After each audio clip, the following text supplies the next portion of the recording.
నమస్తే రమగారు. నమస్తే ఏదైనా ఒక చిన్న సిరీస్ చెప్పుకుందామండి. చీకటి చిన్నరాజు చెప్దాం. 'చీకటి చిన్నరాజు.' ఏంటి రమగారు? ఏమి లేదు, మామూలు కథే, పేరే అలాంటిది.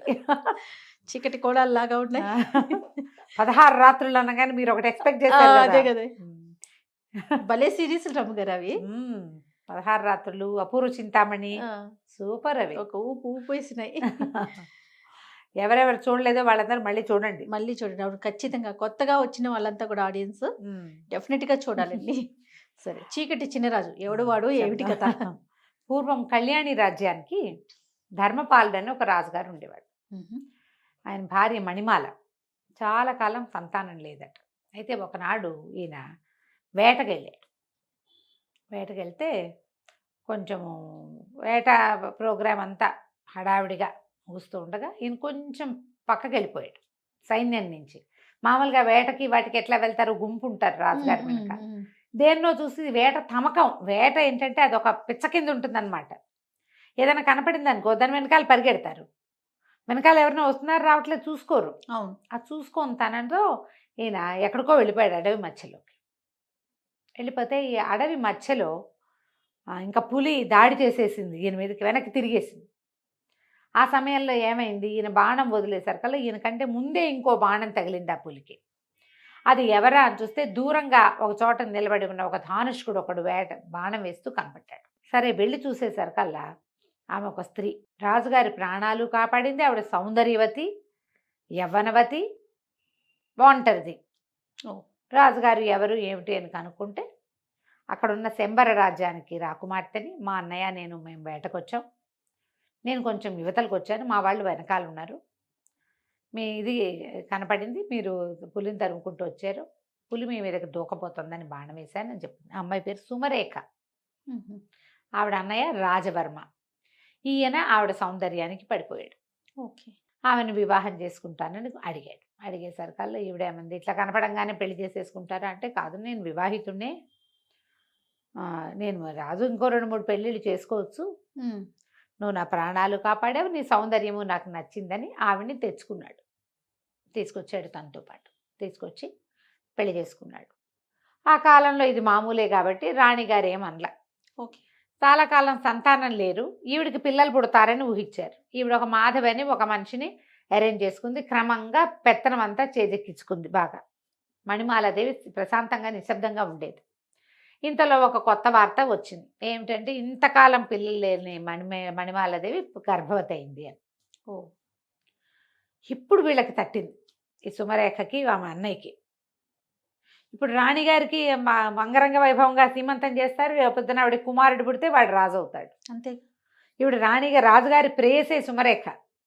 ప్రియ భార్య కానీ ఉత్తరాధికారి కాదు. ప్రజలు ఒప్పుకోరు. రాజు ఇంకా మరి ఇప్పటిదాకా గర్భవతి కానీ సడన్గా సంతానం అనేసరికి సంతానం మీద వ్యామోహం ఎవరికైనా ఉంటుంది. రాజ్యానికి ఉత్తరాధికారి. దాంతో వీళ్ళకి ఏమనిపించింది, ఎలాగైనా ఈవిడ్ని తప్పించేసేయాలి. తప్పించాలని ఏం చేశారు, ఆ సైన్యాధిపతి, అతని పేరు ఏదో సమరపాలుడు లేదా సమర భూపతి అనుకుందాం, ఈయన ధర్మపాలుడు కదా, ఆ సమర భూపతికి ఒక ఉత్తరం వచ్చింది. ఏమని, మణిమాలాదేవి రాసింది, రాజుగారి ప్రవర్తన బాగుండలేదు, ఎక్కువగా ఆయన సుమరేఖతో గడుపుతున్నారు, మరి సుమరేఖ పరిస్థితి కూడా ఏదో, ఆ అమ్మాయి చాలా పెత్తనాలు అవి చెలాయిస్తుంది, ఒకసారి రండి మీతో మాట్లాడాలి అని రాణిగారు రాసినట్టు ఒక ఉత్తరం రాయించారు. ఉత్తరం చదువుకున్నటువంటి సమరవర్మ వచ్చాడు ఇక్కడికి, అంతఃపురానికి వచ్చాడు. ఈ ఉత్తరం పంపించే రోజుల్లోనే ఈవిడ రాజుగారికి చెప్పింది, ఏమిటో ఆవిడ గర్భవతి అని అదని, ఇన్నాళ్ళు కలగని సంతానం ఇవాళ ఎలా కలిగింది, మీరేమో ఎక్కువగా ఇక్కడ స్పెండ్ చేస్తున్నారు, అప్పుడప్పుడునే వెళ్తున్నారు ఆవిడ దగ్గరికి. ఆవిడ మీద కొన్ని మాటలు పుట్టినాయి. నా చెలికత్తెలు చాలామంది, నువ్వెవరితోటి మాట్లాడావు మగవాళ్ళతో, మీ తోడుకోడలు అందరితోటి మాట్లాడుతుందని నాకు చెప్తున్నారు, సైన్యాధికారితోటి ఈవిడికి సంబంధం ఉందని రాజుకి హింట్ ఇచ్చింది. ఓ. నేను నిరూపిస్తా, వీళ్ళిద్దరూ కలిసి ఉన్నప్పుడు నీకు నిరూపిస్తానని చెప్పింది. రాజు కొంచెం కాస్త ఆలోచిస్తున్నాడు, అవునా కాదా, ఇంతకాలం నుంచి కలుసున్నా, ఆవిడ చిన్నప్పుడే పెళ్ళయింది, ఆవిడ ఎప్పుడు అలాంటిది కాదు, ఇట్లా ఎందుకు వచ్చింది, ఈయనకి ఏమనిపిస్తుంది, నేను సుమరేఖతో ఎక్కువ గడుపుతున్నా, అందుకని ఈవిడేమైనా కొత్త వేషం వేస్తుందేమో అనిపించింది. ఈ ఉత్తరం చూసుకున్నటువంటి సమరవర్మ గారు వచ్చాడు. వచ్చి వాకిట్లో నుంచుని లోపలికి అంతఃపురంలోకి ప్రవేశించాడు. సైన్యాధిపతి వచ్చాడు అనగానే మరి సహజంగా ఆయన ఎందుకు వచ్చాడో అని ఆవిడ లేచి వచ్చింది. వీళ్ళిద్దరూ ఓ గదిలోకి చేరేసరికల్లా రాజుగారు వచ్చేసారు. ఎవరెవరా ఇంత పని చేస్తావా, వీడిని బంధించండి అన్నారు. సైన్యాధిపతిని బంధించేశారు. రాణి గారిని చెడదిట్టాడు. ఆవిడ తెల్లపోయింది. ఇప్పుడే ఉత్తరం వచ్చింది, ఇప్పుడే అతను వచ్చాడు, ఉత్తరం కాదు ఇప్పుడే అతను వచ్చాడు, అతను ఎందుకు వచ్చాడో కూడా నాకు తెలీదు, ఇప్పటిదాకా ఏనాడు అతను వచ్చినవాడు కాదు, నువ్వు లేనప్పుడు నేను ఆయన కలవలేదు అని ఎంత చెప్పినా ఆయన వినిపించుకోలేదు. అతను ఉత్తరం చూపించడానికేమో ఉత్తరం లాగేసుకున్నారు అతని దగ్గర నుంచి. నేను ఉత్తరం చూసి వచ్చాను అని చెప్పినా కూడా రాణిగారిని అడిగితే నేనేం ఉత్తరం రాయలేదంటుంది. అతనేమో ఉత్తరం చూసి వచ్చానంటాడు. దాంతో అతన్ని బంధించారు, ఊరేశారు ఒక్క రోజులో. సైన్యాధిపతి తిరగబడతాడు ఇక్కడ, అతన్ని తప్పించేశారు. మహామంత్రి కులశేఖరుడు ఆయన ఏమన్నాడు, మహాపతివ్రత మణిమాలాదేవి ఆవిడ చాలా ఉత్తమురాలు, ఇప్పుడు అతనికి శిక్ష విధించినట్టుగా ఈవిడికి విధిస్తే ఎట్లా, పైగా గర్భవతి, స్త్రీలను శిక్షించకూడదు మనం అంటే. ఈయన ఏమన్నాడంటే ఒక సుమంత్రుడని ఒక వీడిని పిలిచి సైనికాధికారిని, ఈవిడిని అడవులు దింపేసిరా, బతికితే బతుకుతుంది, పోతే పోతుంది అని. నేను పతివ్రతనని ఆవిడ పదే పదే చెప్పింది. పతివ్రతమైతే బతుకుంటావు, లేకపోతే పోతావన్నాడు రాజు. ఈ సుమంత్రుడి దగ్గర గుర్రం ఎక్కించి పంపించేశారు. ఏం చేస్తుంది, గుర్రబండి ఎక్కించేశారు. వెళ్ళిపోతే అడవి మధ్యలోకి తీసుకెళ్ళి, కథ కూడా ఈ అడవి మధ్యలోకి వెళ్ళటం అనేది మొదలు పెడతారనమాట. నేను తర్వాత కథ అంతా ముందు చెప్తున్నాను.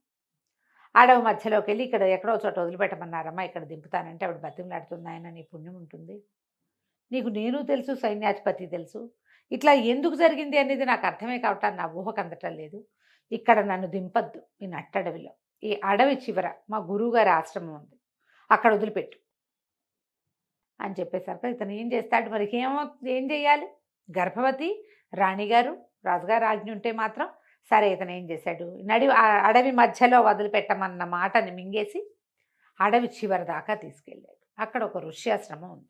పోనీలే సరే ఆ ఋష్యాశ్రమం వెళ్ళి తలుపు కొట్టేసరికల్లా ఆ తలుపు తీసి ఆయన నిర్ఘంటపోయాడు. ఇదేమిటమ్మా మణిమాలాదేవి నువ్వు వచ్చావు ఏమిటంటే, ఆవిడ పరమ దుఃఖంతో, నేను వెళ్ళగొట్టబడ్డాను, నా చరిత్రకే కళంకం వచ్చింది, గర్భవతిని, అక్కడ ఇంకా సంతానం కలుగుతుందో లేదో తెలీదు, రాజ్యానికి ఉత్తరాధికారి శిశువు, నాకు ఏం చేయాలో తెలియక మీ దగ్గరకు వచ్చానని చెప్తాను. ఈ సుమంత్రుడికి ఏం చెప్తాను, ఈమెను ఇక్కడ వదిలిపెట్టి వెళ్ళిపో అని చెప్పి బండిని వెనక్కి పంపిస్తారు. ఈవిడ పరమ దుఃఖంతో రాజుగా ఆయనకి చెప్తున్నాడు. ఆయన పారాయణ స్వామి ఆయన పేరు. ఆయన ఈ మణిమాలాదేవి తాలూకు పుట్టింటి ఆస్థాన గురువుగా ఉండేవారు. ఓహో, ఆయన ఇక్కడ ఉన్నాడని ఈవిడికి తెలుసు. ఇంకా ఆయన ఏం చేస్తాడు, సరే ఈవిని తన దగ్గర అట్టి పెట్టుకుంటాడు. చూద్దాం, మన అవకాశం కోసం చూద్దాము. సుమరేఖ ఇప్పుడు రాణిగా ఉంది, రెండో రాణిగా ఉంది. ఆమె అన్నయ్య చాలా మటుకు రాజ్యంలో తన ప్రతిభ చూపిస్తున్నాడు. ముందు నాటికి ఎట్లా ఉంటుందో, రాజ్యం వాళ్ళ చేతుల్లోకి వెళ్ళిపోతుందా, ఏమవుతుంది, ఆమెకు సంతానం కలిగితే జ్యేష్ఠుడిని వదిలిపెట్టి రెండో భార్య సంతానానికి అవకాశం ఇస్తారా, అదేమిటో తెలియదు. ముందు ఇన్నేళ్ల తర్వాత వచ్చిన గర్భం ఈ శిశువుని రక్షించుకోవాలి, ఇక్కడే ఉండిపోతుంది. ఉన్నాక కొంతకాలానికి ఆవిడికి కుమారుడు కలిగాడు, చక్కటి పిల్లవాడు పుట్టాడు. సరే సంతానం ఒక సంతానం అయితే గ్యారంటీగా వీడే రాజు, అంతే. వినయపాలుడు అని పేరు పెట్టి పిల్లవాడిని పెంచారు. ఆ 18-19 ఏళ్ళు వచ్చేదాకా ఎన్నో రకాల యుద్ధ విద్యలు నేర్పించారు. ఈ పారాయణ స్వామిని చూడడానికి అన్ని రాజ్యాల నుంచి చాలామంది ఆయన శిష్యులు వచ్చేవాళ్ళు. వచ్చిన శిష్యుడు వచ్చినట్టు సంవత్సరాల తరబడి ఇక్కడ ఉండి ఈ అడవిలో ఈ పిల్లవాడికి రాజోచితమైన విద్యలు నేర్పించేవాడు. ఎన్నో రాజోచిత విద్యలు నేర్చుకున్నాడు. నేర్చుకుని 18 నుండి 19వ ఏడు వచ్చాక, అంటే మన ప్రకారం మైనారిటీ వెళ్ళిపోయాక, అక్కడ కూడా రాజ్యంలో 19వ ఏట ప్రజల్లోకి పంపటము, 20వ ఏట రాజును చేయటము వాళ్ళ పద్ధతి. 18 నిండాక ఊళ్ళల్లో తిరగడానికి పంపించేవాళ్ళు రాజకుమారులని. వాళ్ళు అన్ని ఊళ్ళు తిరిగి దేశంలో ఎలాంటి పరిస్థితులు ఉన్నాయి, ప్రజలు ఎలా ఉన్నారు ఏమిటి, మన తర్వాత మన రాజ్యం తాలూకు సరిహద్దులు ఏమిటి, అలా సరిహద్దుల దాకా వెళ్ళి చూడడం ఆ కాలపు ఆచారం. ఆచారం ప్రకారం ఈ కుర్రవాడికి విషయం అంతా చెప్పారు. ఇది మన పరిస్థితి అని చెప్పి, నువ్వు వెళ్ళి నీ రాజ్యాన్ని వశం చేసుకునే పూచి నీది, ఏం చేయాలి ఎలా చేయాలో మేము చెప్తాం, అడవి చివరి నుంచి అడవి మొదట్లోకి మేము షిఫ్ట్ అయిపోతాం, నీకు అవసరమైతే ఏదైనా సహాయాన్ని మా సలహాన్ని నేను అందిస్తానని చెప్పి చెప్పాడు పారాయణ స్వామి. చెప్పాక ఈ కుర్రవాడు మన వినయ్ పాలుడు ఏం చేశాడు, కొంత ధనాన్ని మూటగట్టుకుని ఈవిడ వచ్చేటప్పుడు కొంత బంగారం తెచ్చుకుంది, ధనం తెచ్చుకుంది. తర్వాత అక్కడి నుంచి ఇక్కడి నుంచి వచ్చేటువంటి శిష్యులు కొంత డబ్బు చేర్చారు ఇక్కడికి. ఆ డబ్బు మూటగట్టి ఆ అబ్బాయికి ఇచ్చి పంపించారు. అతనికి ఒక గుర్రాన్ని అరేంజ్ చేశారు. గుర్రం వేసుకుని ఈ అడవంతా దాటి, తర్వాత కాలంలో అమ్మ, తండ్రి, తల్లి, పారాయణ స్వామి కూడా అడవి దాటి ఇటు చివరికి వస్తారు ఊరు వైపుకి. కానీ ప్రస్తుతం ఇతను వెళ్ళాడనమాట. వెళ్ళి కళ్యాణి రాజ్యంలోకి ప్రవేశించాడు. ఈ కళ్యాణి రాజ్యంలో ఎలాంటి పరిస్థితులు ఉన్నాయంటే, రాజుగారిని చంపేశారేమోనన్న అనుమానం ఉంది. ప్రస్తుతం రాజుగారు రాజవరమే ఉన్నాడు. సుమరేఖకి సంతానం కలగల. ఈ 18 ఏళ్లలో సంతానం కలగలేదు. రాజ్యం ఆవిడది. రాజుగారు తమ మాట వింటలేదని ఆయన్ని ఖైదు చేసి హౌస్ అరెస్ట్ చేశారని, అంతఃపురం లోపల భాగాల్లో ఎక్కడో ఆయన్ని బంధించారని చెప్తారు. కానీ ఆయన అయితే ఎవరికీ కనపట్టలేదు. చంపేశారన్న మాట కూడా ఉంది.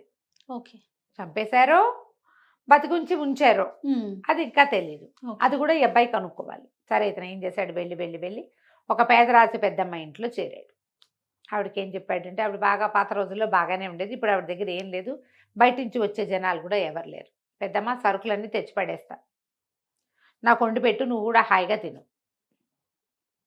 నేను ఎందుకు వచ్చాను, ఏం చేస్తాను లాంటి పడక్కు, నీకు తిండి కావాలి, అది నేను పెడతా అని చెప్పి సరేనని ఒప్పుకుంటూ వీడు ఏం చేశాడని సరుకులు తీసుకొచ్చి పడేశాడు. చక్కగా కమ్మగా వండి పెట్టేది, హాయిగా తినేవాడు. రాత్రిపూట పెద్దమ్మ కూడా తాపేసుకుని వీడు పక్కనే పడుకునేది, కానీ వీడు మంచం మీద పడుకునేవాడు. చల్లగా అర్ధరాత్రి అయ్యేసరికి ఊళ్ళోకి వెళ్ళేవాడు. ఊళ్ళో తిరుగుతూ ఉండేవాళ్ళు. అయితే ఇక్కడ రకరకాల పరిస్థితులు నడుస్తున్నాయి ఊళ్ళో. ఎప్పుడైతే రాజుగారు లేకుండా రాజుగారి బావమరిది రాజు అవుతాడో ప్రజలకు ఒక అసంతృప్తి ఉంటుంది. మధ్య మధ్యలో చిన్న చిన్న దొంగతనాలు, దారి దోపిళ్ళు అవి జరుగుతూ ఉండేవి. ఈ దోపిళ్ళని వాటిని అరికట్టడం కోసం కొంతమంది పూర్తి పాత రాజుగారి సేవకులు ఉంటారు, ఏమంటారు, నమ్మిన బంట్లు, వాళ్ళు తిరగబడతారు ఎక్కడో చోట. వీడి రాజు ఏంటి, వీడు అసలు మన రాజ్యం కాదు, వీడిదేమో అదేదో పల్లెటూరు వాడు, అంటే వీళ్ళు ఏమనాలి, ట్రైబ్స్ వాళ్ళు, వాడొచ్చి మన మీద రాజ్యం చేయటువంటి, మనకు ఒక రాజ్యం, మన రాజ్యానికి ఒక పద్ధతి ఉందని ఇట్లా మధ్యలో నగరి జనాలు మాట్లాడుకుని తిరగబడేవాళ్ళు. దాన్ని అణచడానికి రాజవర్మ చాలా ట్రై చేసేవాడు. ఒక పెద్ద గుంపుల్ని కాపలా పెట్టేవాడు. రాత్రిపూట ఎక్కడ ఏ అల్లర్లు తలెత్తకుండా. ఈ అబ్బాయి ఏం చేసేవాడు, వినయపాలుడు ఊళ్ళో అంతా తిరిగి ఊళ్ళో పరిస్థితులు ఒకటి చూసుకుంటూ వచ్చేవాడు. చాలా కాలం అడవిలో పుట్టి పెరగటం వల్ల, అడవిలోనే పుట్టి పెరిగాడు కదా, అక్కడే ఉన్నాడు కదా, అతనికి చిన్న చిన్న 4-5 రకాల ఆకుల్ని మిక్స్ చేసి వాటిలో నుంచి విషం తయారు చేయటము, మత్తుమందు తయారు చేయటము, అలాంటివి మంచి విద్యలు పట్టుబడి ఉన్నాయి వాడికి. అడవుల్లోనే కదా ఉన్నాడు. సరే, ఒకనాటి రాత్రి ఏం చేశాడంటే, ఒక పల్లెటూరు వేషం వేసుకుని ఒక కుండతోటి చెరుకు రసం కుండ నిండా నింపుకొని తీసుకెళ్తుంటే ఇది ఎక్కడుంది, వెళ్ళాడు వీడు, ఒక సైనిక శిబిరం ఉంది. ఒక సైనికాధికారి, ఒక 15 మంది సైనికులు ఉన్నారు. వాళ్ళందరూ చూస్తుండగా వాడు పక్క నుంచి వెళ్తుండేసరికల్లా సైనికాధికారి కొంచెం కొద్దిగా ఆన్లో ఉన్నాడు అనమాట. కాస్త మత్తులో ఉండి, ఎవడరా వాడెవడో దొర్లుకుంటూ పోతున్నాడు, ఏదో మోసుకెళ్తున్నాడు, వాడిని పట్టుకోండి అంటే వాడిని పట్టుకొచ్చేసాడు.